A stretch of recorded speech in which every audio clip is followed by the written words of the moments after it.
शिव पुराण शतरुद्र संहिता अध्याय 5वां।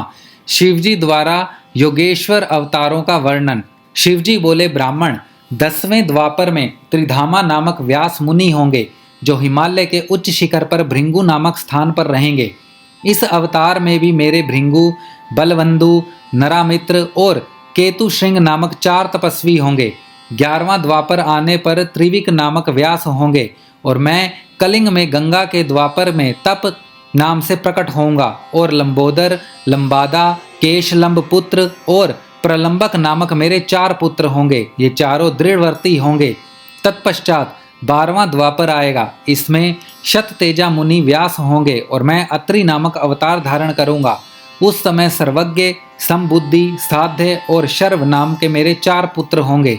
ये महायोगी होंगे और निवृत्ति के मार्ग का अनुसरण करेंगे। 13वें द्वापर में व्यास धर्म स्वरूप नारायण होंगे और मैं गदमादन पर्वत पर बालखिल्या आश्रम में जन्म लेकर महामुनि बलि के नाम से जाना जाऊंगा। तब सुधामा, कश्यप, विशिष्ट और विरजा मेरे पुत्र होंगे। वहीं 14वें द्वापर युग में व्यास जी दक्ष बनकर मैं गौतम रूप में अवतरित होऊंगा।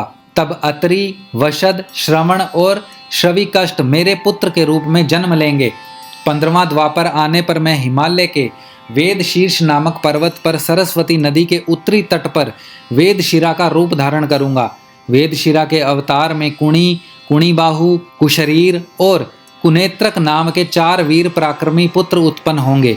उस समय व्यास जी त्रयारुणी नामक अवतार में होंगे। 16वां द्वापर युग आने पर व्यास जी देव नाम धारण करेंगे और मैं गोकर्ण नाम वन में गोकर्ण बनकर जन्म लूंगा तथा कश्यप, उष्णा, च्यवन और बृहस्पति मेरे 4 पुत्र होंगे।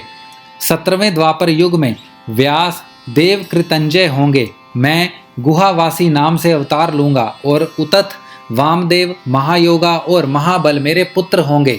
18वां द्वापर आने पर मैं शिखंडी पर्वत पर जहाँ शिखंडी वन है वहाँ शिखंडी नाम से अवतरित होऊंगा और ऋतंजय व्यास होंगे। उस समय वाचश्रवा, रुचिक, श्यावास्य और शतीश्वर मेरे पुत्र तपस्वी होंगे।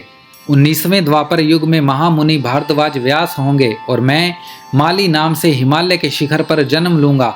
तब मेरी लंबी लंबी जटाएं होंगी। ऋणनामा, कौसल्य, लोकाक्षी और प्रधीमी जो कि गंभीर स्वभावी है मेरे पुत्रों के रूप में जन्म लेंगे। 20वां द्वापर आने पर व्यास जी गौतम और मैं अट्टाहस नाम से अवतार धारण करेंगे। सुमंत, वरवरी, विद्वान कबंध और कुणी बंधर मेरे योग संपन्न पुत्र होंगे। 21वें द्वापर युग में मैं दारुक नाम से पैदा होऊंगा और मेरे नाम से उस स्थान का नाम दारुवन हो जाएगा। पलक्ष, दर्भामणि, केतुमान और गौतम मेरे पुत्र होंगे और वाचश्रवा व्यास होंगे। 22वां द्वापर युग आने पर व्यास जी सुषमायण के रूप में अवतार लेंगे और मैं वाराणसी में लांगली भीम के अवतार के रूप में प्रकट होऊंगा। उस समय मुझ हलायुधधारी शिव का दर्शन सभी देवता करेंगे तथा भल्लरी, मधु, पिंग और श्वेत केतु मेरे पुत्र होंगे तथा वे धार्मिक रुचि रखने वाले होंगे। 23वें द्वापर में व्यास तृणाबिंदु मुनि होंगे। तब मैं कालिंजर नामक पर्वत पर श्वेत नाम से उत्पन्न होऊंगा और उशीक, बृहद्वश्व, देवल और कवि नाम के 4 तपस्वी पुत्र होंगे।